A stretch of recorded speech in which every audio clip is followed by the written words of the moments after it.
지명 발표 이후에 시장이 그렇게 크게 움직이진 않았어요.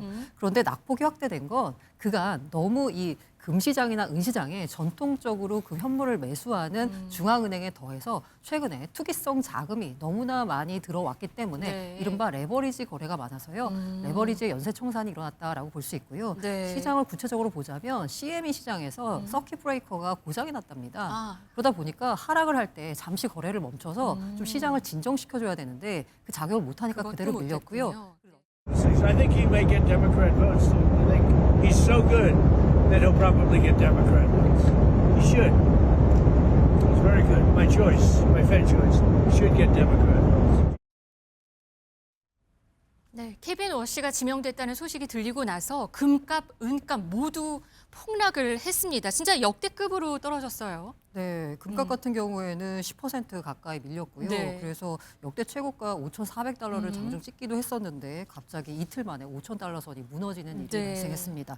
사실 은값이 더 충격적입니다. 무려 30% 넘게 떨어졌습니다. 순식간에 30%나 네. 떨어진 그래서 거죠. 장중한 때 이게 네. 34% 넘게 떨어지면서요. 네. 이론적으로 3배 레버리지는 사실 4% 떨어지면 청산이 나는 아, 겁니다. 그렇네요. 네네네. 네. 그래서 역대급으로 떨어졌고요. 이게 은시장이 출범하는 이래 역대급이었다, 역대급 하락이었다라고 합니다. 일단 하락의 트리거를 당겼던 건 아무래도 케빈 워시라고 하는 매파적으로 분류되는 사람이 연준 의장으로 취임했기 때문이다라는 해석이 있는데요. 네. 사실 취임 지명? 지명, 네. 죄송합니다. 이제 지명 발표 이후에 시장이 그렇게 크게 움직이진 않았어요. 그런데 낙폭이 확대된 건 그간 너무 이 금시장이나 은시장에 전통적으로 그 현물을 매수하는 중앙은행에 더해서 최근에 투기성 자금이 너무나 많이 들어왔기 때문에 네. 이른바 레버리지 거래가 많아서요. 레버리지의 연쇄 청산이 일어났다라고 볼 수 있고요. 네. 시장을 구체적으로 보자면 CME 시장에서 서킷 브레이커가 고장이 났답니다. 아. 그러다 보니까 하락을 할 때 잠시 거래를 멈춰서 좀 시장을 진정시켜줘야 되는데 그 작용을 못하니까 그것도 그대로 밀렸고요. 못했군요. 그리고 네. 런던 금속거래소와 HSBC 등에서 글리치라고 표현이 되는데 기술적인 결함이 발견되면서 시장의 변동성을 좀 완화하는 조치들이 작용하지 못했다라고 하고 있고요. 네. 그리고 너무 아까 말씀드린 대로 레버리지 자금도 들어왔다라고 했잖아요. ETF에서 한 40조 정도의 공매도가 나왔다라고 합니다. 반대로. 네, 40억 달러 네. 정도에. 그러다 보니까 가격이 이례적으로 급락하는 일이 벌어졌고요. 네. 앞으로 어떻게 될지는 사실 시장 열려봐야 합니다. 이 충격이 이어질지 아니면 반등에 성공할지.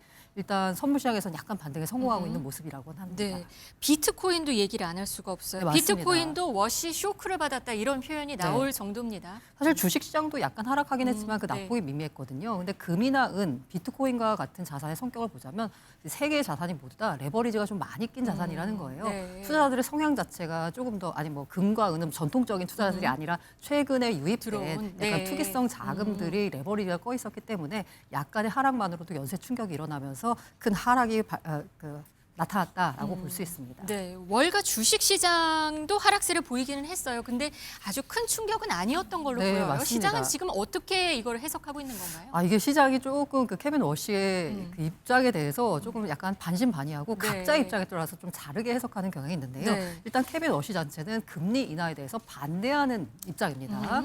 그러니까 전통적으로 매파로 분류되던 사람이었어요. 네. 그런데 최근에 트럼프와 좀 가깝게 지내면서 뭔가 트럼프의 입맛에 맞는 식의 발언들을 또 하는 경향도 나타났어요. 네. 근데 이게 제가 표현하기로는 이게 네. 뜨거운 아이스 아메리카노다라는 말씀을 드리고 싶은데 이게 왜냐하면 이 사람은 그 연준의 대차 대조표 축소, 우리가 말하는 QT를 지지하는 사람입니다. 그러니까 양적 긴축을 지지하는, 양적 네. 완화에 대해서 반대하는 사람이에요. 네. 이 사람이 35세에 최연소 연준 이사로 있을 때 당시 의장이 벤 버냉키 의장이었습니다. 근데 버냉키 의장 하면 왜 헬리콥터 벤이라고 해가지고 무제한적으로 돈을 뿌리는 양적 완화라는 개념을 미국에서 처음 도입한 사람입니다. 네. 그런데 이에 반대해서 케빈 워시가 나는 반대세 이러면서 연준 그때 당시에? 맞아요. 네. 연준 이사 자리는 굉장히 영광스러운 자리거든요. 네. 근데 그걸 박차고 나왔습니다. 아, 당시 정책에 반대한다라고. 네. 그래서 전통적인 매파로 분류되는데 이 사람은 뭐냐면요. 그러니까 매파라는 거는 금리를 그러니까 올라가는 걸 더 주장하는 사람인 거죠. 그래서 쉽게 이제 말하면. 그 통화 정책에 있어서 네. 매파와 비둘기파가 있는데요. 네. 자, 매를 떠올리면 어때요? 좀 사납죠. 공격적이죠. 네. 그런데 금리를 올리면 아니 내 대출 금리 올라갔는데 즐거운 사람이 누가 있겠어요? 되게 힘들어요. 네. 그런데 비둘기파는 조금 약간 평화의 이미지고 좀 온순하잖아요. 네. 금리를 내려주면 모두가 행복합니다. 왜 싼 값에 돈을 훔쳐먹쳐 쓸 수 네. 있으니까. 그래서 금리를 올리자는 쪽은 매파, 금리를 내리자는 쪽은 이제 비둘기파로 분류가 됩니다. 네. 그런데 케빈 워시의 경우에는 사실 전통적인 매파였고요. 금리를 인플레를 잡기 위해서 금리를 함부로 내려서는 안 된다라는 사람이에요. 근데 네. 최근에 나타난 주장을 보면 이 사람은 연준의 본연으로 돌아가야 된다라는 거예요. 지금 헬리콥터 벤 버네키 의장 이후에 연준의 통화 정책은 금리를 전통적으로 올렸다 내렸다 하는 통화 정책 말고 돈을 직접적으로 시장에 뿌리는 양적 완화 정책을 취했었거든요. 네. 그런데 이 케빈 워시 같은 경우에는 지금 양적 완화했던 돈 다 걷어들이고 연준은 금리를 가지고 올리든지 내리든지 가지고 통화 정책을 조절해야 된다. 연준이 금리를 올리고 내리고 하면 재무부가 알아서 돈을 풀고 말고 하는 거지 왜 연준이 나서서 돈을 푸느냐라는 입장이에요. 그래서 제가 아까 뜨거운 아이스 아메리카노라는 말씀을 드렸는데 네. 양적 긴축을 주장하지만 금리 인하는 할 수 있다요. 아. 이상하죠. 두 개가 맞물려 있지. 두 개가 서로 다른 개념입니다. 어떤 모습을 앞으로 보일지가 관심사예요. 궁금하네요. 네. 그래서 트럼프가 지명을 할 때 이제 지명 발표하고 나서 기자들이 그러면 케빈 워시에게서 금리 인하에 대한 약속을 받았냐라고 했더니 트럼프가 약속은 받지 않았지만 그럴 거라고 믿고 있다라고 얘기를 했어요. 네. 그런데 시장에서는 어떤 평가를 하냐면 이 케빈 워시에 대해서 처음에 몇 달간은 트럼프의 말을 듣는 척 하겠지만 결과적으로는 자기의 신념? 생각대로 신념대로 할 거다. 다시 말해서 연준의 독립성을 강화할 거다라고 시장은 평가하고 있습니다. 그래서 미국의 주식 시장 자체는 맞아요. 그래도 그렇게 환영하는 편이었던 거라고 볼 수 있네요. 이 그러니까 인물에 주류 대해서. 자본시장에 네. 있어서는 연준의 독립성이 더 중요한 변수입니다. 당장 금리 인하가 아니라요. 그래서 뭐 조금 차분하게 반응하는 경향이 있고요. 네. 사실 당장 돈을 푸냐 마냐에 있어서 결정적인 건 굉장히 레버리지가 낀 자산들이잖아요. 그 자산들인 금은 비트코인이 민감하게 반응했다라고 네. 볼 수 있을 것 같습니다. 이 새로 연준 의장 지명된 이 케빈 워시는 정말 전형적인 미국의 엘리트 코스를 밟은 어우. 인물입니다. 네. 하버드 대학을 나왔고요. 그리고 모건 스탠리 임원 등의 경력도 화려합니다. 글로벌 뷰티 기업 에스티 로더의 가문의 사위더라고요.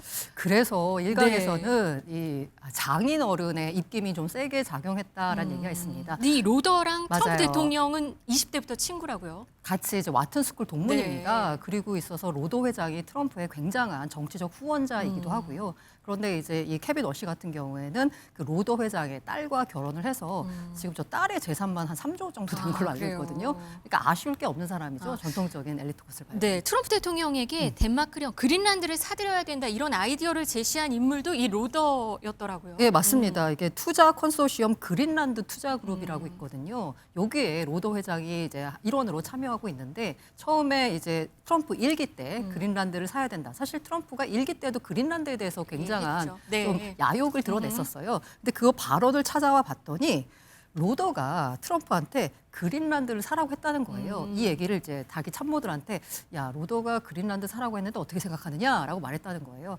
그러니까 어떻게 보자면 굉장히 깐부죠. 로더 회장과 트럼프 네. 대통령은 이 깐부의 사위를 연준 의장으로 앉혔다라고 볼 수 있고요. 네, 여러 해석을 앞으로도 할 수 네네. 있을 것 같네요.